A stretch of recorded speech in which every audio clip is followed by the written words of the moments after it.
مشاهدي الأفاضل، أسعد الله أوقاتكم أينما كنتم بكل خير. أحييكم وأقدم نشرة أخبار المساء والمستهل بالعناوين. إصابة 13 مواطنا بفيروس كورونا اليوم. أنشطة مرضية للزراعة المطرية في تسني.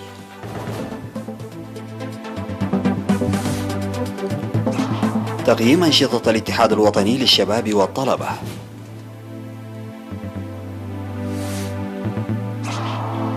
القوات الرواندية تعلن انتزاع ميناء رئيسي في موزمبيق من المتمردين. تقرير أممي يدق ناقوس الخطر بشأن الاحتباس الحراري. وتدريبات عسكرية صينية روسية مشتركة شمال غربي الصين.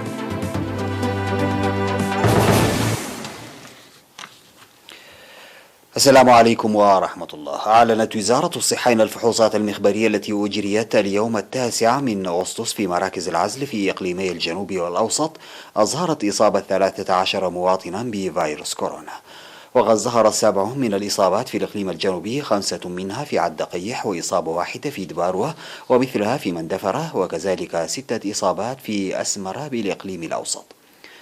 في غضون ذلك شفي 5 مرضى من كورونا كانوا يتلقون الرعاية الصحية في مستشفيات الإقليم الأوسط. بهذا بلغ عدد المصابين بفيروس كورونا في البلاد حتى الآن 6589، شفي منهم 6492، فيما توفي 35 مريضا، ولا يزال 62 يتلقون العلاج في المستشفيات. وزارة الصحة 9 من أغسطس 2021. أوضح مسؤول تنمية النباتات في مديرية تسنية السيد عند مريم أملسوم حراثة وزراعة مساحة تقدر ب 11739 هكتارا من الأراضي الزراعية المطرية في 11 ضاحية في المديرية.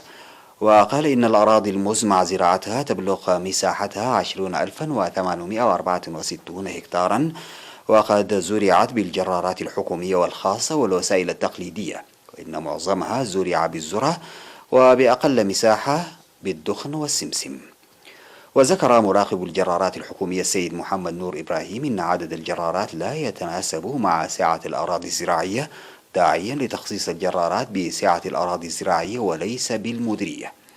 وقال المزارعون إنهم ينتظرون الجرارات الحكومية لتعرفتها المناسبة، منادين لزيادة عددها لإنجاز الحراثة في أسرع وقت لقصر فترة هطول الأمطار. وطالب المزارعون لتقديم الجرارات مسبقا من أجل رفع الإنتاج وإزالة الحشائش الضارة، وتقديم وزارة الزراعة لمبيدات الحشائش والمضمون جودتها بأسعار مناسبة، وتدريبهم في كيفية استخدامها. قيم الاتحاد الوطني للشباب والطلبة في الاجتماع الذي عقده يومي 6 و7 من أغسطس الجاري في أسمرة، قيم أنشطته نصف السنوية وبحث تنفيذ خطة العمل نصف السنوية الثانية. وذكر الاجتماع الذي شارك فيه مسؤولو المكتب المركزي والأقاليم تنفيذ أعمال التوعية والتثقيف والتنظيم والتسليح للشباب والطلاب. وأفاد التقرير المقدم في الاجتماع تنظيم دورات تدريبية مهنية قصيرة وطويلة الأجل لحوالي 3000 من الشباب العمال وطلاب مؤسسات التعليم العالي وقوات الدفاع لتقوية قدرات المؤسسات الحكومية، والقيام بمسابقة بويا للمعلومات العامة على مستوى البلاد لتثقيف الشباب بالتاريخ. وقيم الاجتماع أنشطة التنظيم في المدارس والكليات لترسيخ القيم الوطنية ومبادرات الشباب العمال لرعاية أسر الشهداء والأعمال الإعلامية والتوعوية. وبحث الاجتماع التقرير المقدم وتفاهم للاهتمام لتقوية برامج العلوم والفنون والتأهيل القيادي والإداري والتوعية والدفع بالأنشطة التنموية وتطوير مراكز الابتكار والتصنيع. وقال رئيس الاتحاد الوطني للشباب والطلبة سيد صالح أحمد دين في ختام الاجتماع تنفيذ مهام فاعلة في الأشهر ال6 الماضية نتيجة للعمل المنسق مع المؤسسات الحكومية والجبهة والمجتمع، وسيتم في الأشهر القادمة تنفيذ أنشطة توعية وتنظيم للدفع قدما بالقوة الشبابية. وقدم مسؤول الشؤون السياسية في الجبهة الشعبية للديمقراطية والعدالة السيد يمان قبرآب توضيحا في الاجتماع حول تجربة التصدي المرحلية والوعي والتنمية.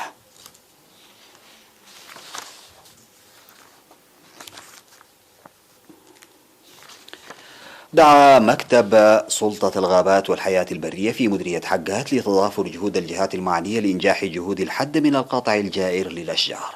وذكر المكتب النتائج المرضية من الجهود الجارية على مستوى المديرية لمنع قطع الأشجار، مناديا للعمل المنسق مع الإدارات المجاورة لفعالية الإجراءات المتخذة.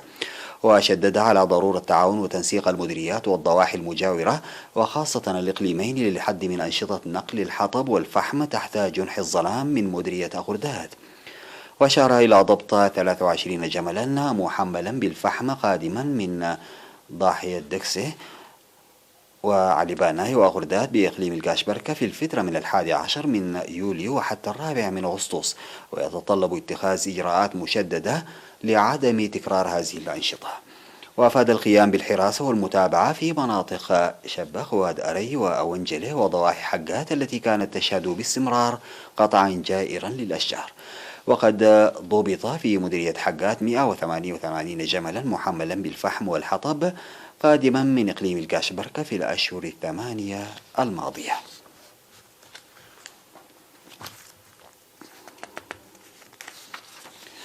استشهد في 23 من يوليو الماضي في مدينة ميلانو الإيطالية المناضل العقيد بانديرا طعامي كحسو عن عمر بلغ 76 عاما. التحق المناضل العقيد بانديرا طعامي بصفوف قوات التحرير الشعبي عام 1975 وخدم في فترة النضال في جهاز الأشغال اليدوية، قسم صيانة الأجهزة، أجهزة الاتصال وسلاح الإشارة، وقسم الإلكترونيات، وبعد الاستقلال في مكتب السكرتارية ووزارة الشؤون الداخلية.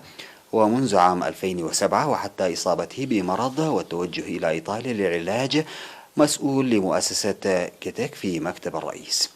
المناضل العقيد بانديرا طعامي رب أسرة وأب لابنين، وقد أوري جثمانه الثرى ظهر اليوم 9 من أغسطس في مقبرة الشهداء بأسمرة. ويعرب مكتب الرئيس عن بالغ حزنه لاستشهاد المناضل العقيد بانديرا طعامي ويقدم تعازيه لأسرته ورفاقه وزملائه.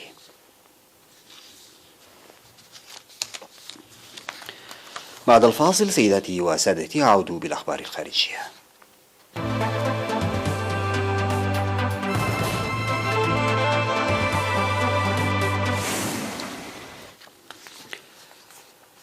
قالت القوات الرواندية العاملة في موزمبيق إنها استعادت السيطرة على ميناء موسيمبوها دي برايا الاستراتيجي الذي كان المتمردون قد استولوا عليه منذ عامين. ووفقا لما نقله راديو فرنسا الدولي، ذكرت قوات الدفاع الرواندية استعادة القوات الرواندية والموزمبيقية مدينة موسيمبوها دا برايا الساحلية التي كانت معقلا رئيسيا للتمرد لأكثر من عامين. وكانت القوات الرواندية قد انتشرت في موزمبيق الشهر الماضي لمساعدة الجيش الموزمبيقي في قتاله ضد متمردي حركة الشباب في منطقة كابو ديلغادو.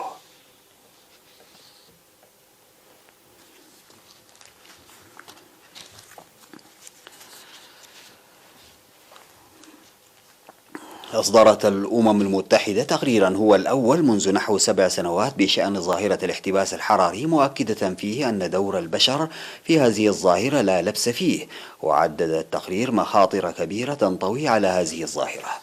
وقال التقرير الذي أعده خبراء المناخ في الأمم المتحدة إن مسؤولية البشرية عن ظاهرة الاحتباس الحراري لا لبس فيها، فنشاطات الإنسان تسببت في ارتفاع درجة الحرارة 1.1 درجة تقريبا منذ القرن التاسع عشر وفق وكالة فرانس بريس.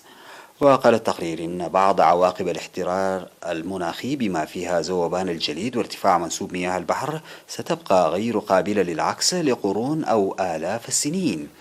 وحذر مسؤولون أمميون من أن قدرة الغابات والتربة والمحيطات على امتصاص ثاني أكسيد الكربون المنبعث من النشاطات البشرية من المرجح أن تتراجع مع استمرار الانبعاثات، وهو أمر يهدد الجهود المبذولة للحد من ظاهرة الاحترار المناخي إلى مستويات مقبولة.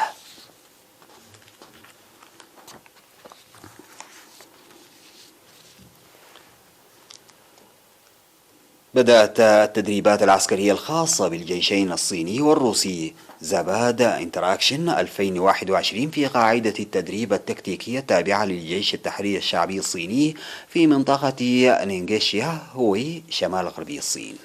وتهدف التدريبات المشتركة بحسب مسؤولين صينيين وروس إلى تعزيز عمليات مكافحة الإرهاب المشتركة بين الجيشين الصيني والروسي، وإظهار العزم القوي والقوة لدى البلدين على حماية الأمن والاستقرار الدولي والإقليمي بشكل مشترك.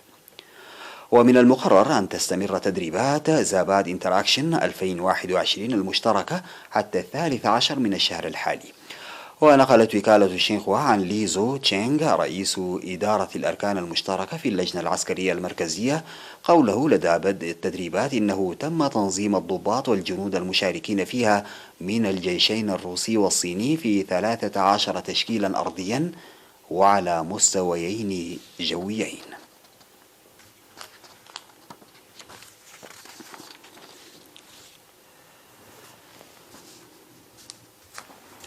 أعلنت كوريا الجنوبية إجراء التدريبات العسكرية المقبلة مع الولايات المتحدة كما هو مخطط لها وبطريقة مخفضة بسبب تفشي الجائحة، على الرغم من تحذير كوريا الشمالية من تأثيرها على العلاقات بين الكوريتين. ونقلت وكالة يونهاب عن مصدر حكومي في كوريا الجنوبية قوله العمل على تنظيم التدريبات الصيفية كما هو مخطط لها، وهي إجراء دوري وضروري لوضع الاستعداد المشترك. وقالت المتحدثة باسم الوزارة يبو سوينغ تشان في وقت سابق أن الوزارة لا تزال تناقش تفاصيل الأمر مع الولايات المتحدة بينما تتابع عن كثب الظروف ذات الصلة. وفي الأسبوع الماضي اتفق الرئيس مون جي إن والزعيم الكوري الشمالي كيم جونغ أون على استعادة خطوط الاتصال التي قطعت منذ فترة طويلة لتحسين العلاقات عبر الحدود، كما دعا بعض نواب الحزب الحاكم والجماعات المدنية في الجنوب إلى إلغاء أو تأجيل المناورات الصيفية المشتركة.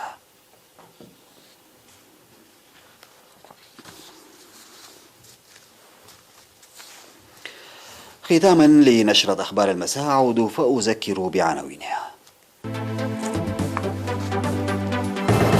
إصابة 13 مواطنا بفيروس كورونا اليوم.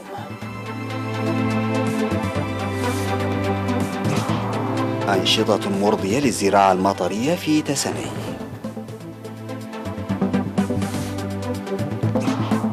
تقييم لأنشطة الاتحاد الوطني للشباب والطلبة. القوات الرواندية تعلن انتزاع ميناء رئيسي في موزمبيق من المتمردين. تقرير أممي يدق ناقوس الخطر بشأن الاحتباس الحراري. وتدريبات عسكرية صينية روسية مشتركة شمال غربي الصين. انتهت نشرة أخبار المساء، شكرا لمتابعتكم، السلام عليكم ورحمة الله تعالى وبركاته.